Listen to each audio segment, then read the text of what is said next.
Today we are looking at something very interesting. We are looking at consciousness and God. And we will understand, is God consciousness? Are consciousness and God the same thing? What is God and what is the proof of God's existence? We will cover all of this today, and a lot of new concepts will be discussed throughout this video. So make sure to pay a lot of attention and make sure to watch this till the end.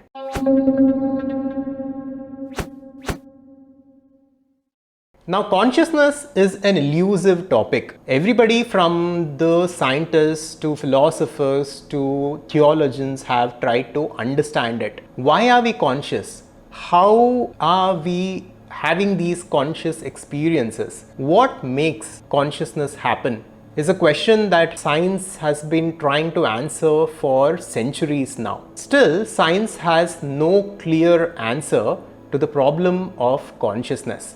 And some scientists and some theories suggest that consciousness is nothing but an emergent property of brain, and consciousness is somehow produced by this intricate neural network that exists within the brain. But this is absolutely not true, and there is no proof for this. This is simply a blind theory that some scientists are suggesting. Pure consciousness cannot be produced, and we will understand this clearly by the end of this video. Now, quantum physics is a branch of science that studies matter at its fundamental level. So as we all know, matter is made up of tiny atoms, and those atoms are in turn made of protons, electrons, and so on.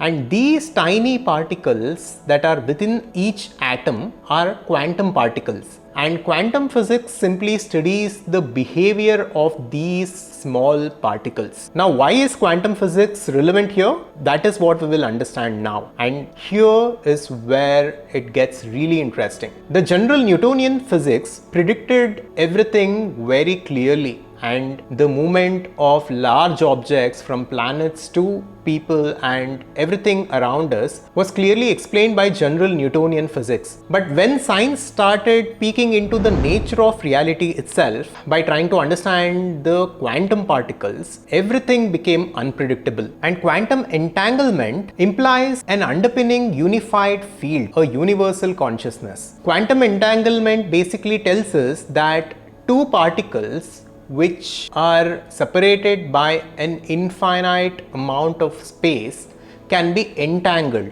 and what happens to one particle can have an effect to the other particle. So this tells us that quantum particles that are entangled clearly defy time, and they somehow interact with each other without concerning themselves with the distance that separates them. This in turn tells us that space and time are not absolute realities. They are concepts that exist, but they are not absolute.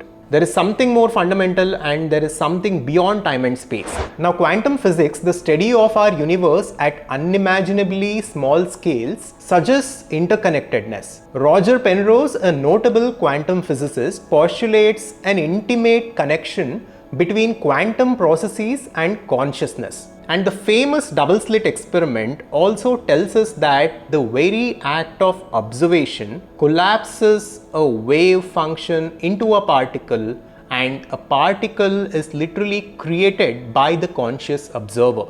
To understand this better, you can watch one of our previous episodes where we had covered the double slit experiment and its relationship to consciousness. Now let us talk about God. God has nothing to do with all this, right? God is something which is far beyond the scope of science. And God is something philosophers and the religious preachers talk about. Why is God a part of this video, and how is God connected to consciousness? Let us understand this now. Here, before we go ahead, we need to understand the teachings of the ancient Upanishads. The Upanishads are the essential teachings and the concluding teachings of the Vedas. And Vedas are the foundational knowledge for Hinduism. So, what consciousness is, what God is, and what is the nature of reality, all this was already known to the ancient Indians. And these teachings were passed on to the next generations through various gurus and rishis and yogis. Upanishads tell us something very significant. Upanishads tell us that the nature of reality and this universe is not how we perceive it. The way we are perceiving the universe right now is a misinterpretation. It's an error, and this error is called as Maya. And this existence is explained elaborately by the ancient Upanishads. They tell us that the pure consciousness is fundamental, is Brahman, and is God. So Upanishads equate pure consciousness to God, and they say that consciousness is the fundamental nature of this existence, and the universe, the way we perceive it right now, is simply a projection in consciousness. And me and you as individuals are nothing but that pure consciousness or God itself, which is experiencing itself from an individual point of view. So all of this might sound complicated. So let me simplify it. Vedanta basically tells us there is one absolute reality which is beyond time, space and causation, which is the reason for the entire universe to exist. That absolute reality is God or pure consciousness, and that pure consciousness existed before time, space and causation, and it existed before the creation of the universe, and it will also continue to exist after the dissolution of the universe. And not only this, that absolute reality is in and through the universe. So in reality, consciousness alone exists. This world only appears to exist from the point of view of the human mind.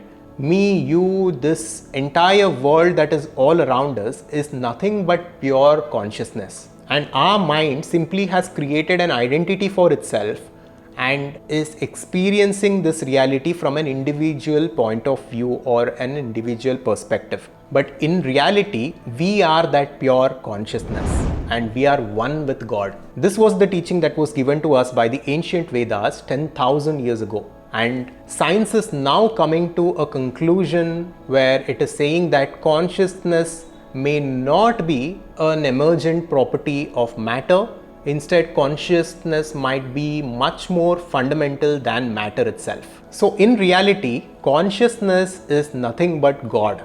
Pure consciousness or God is the ultimate reality, and it is the essence of this universe. And this consciousness itself is who we truly are. If we look at our own experiences, everything that we experience happens within our consciousness. Everything transpires within our consciousness or awareness. But we are so much identified with our body and mind and various thought processes that we do not look at our experiences clearly, and we tend to ignore who we truly are. So consciousness is nothing but God, and this consciousness is limitless, it is eternal, it is all-pervading, and it is infinite. And it existed before the creation of the universe, and it will continue to exist after the dissolution of universe. After looking at the teachings of the ancient Upanishads, then looking at some of what modern science is saying and what quantum physicists are saying, I think we can come to a conclusion that the ancient Indians knew something very profound about the nature of reality. I think at some point modern science will prove this, and it will validate the teachings of the ancient scriptures. I hope you found this valuable, and if you are interested in these concepts, then we have created a community cum learning platform that we call the Adhvaitha Conscious Society. You can join our platform by visiting adhvaitha.com. Thank you. Make sure to subscribe to our YouTube channel, and I'll see you on the next one. If you liked the video, check out this next, and make sure to subscribe to our YouTube channel for more content like this. Thank you and welcome to our community.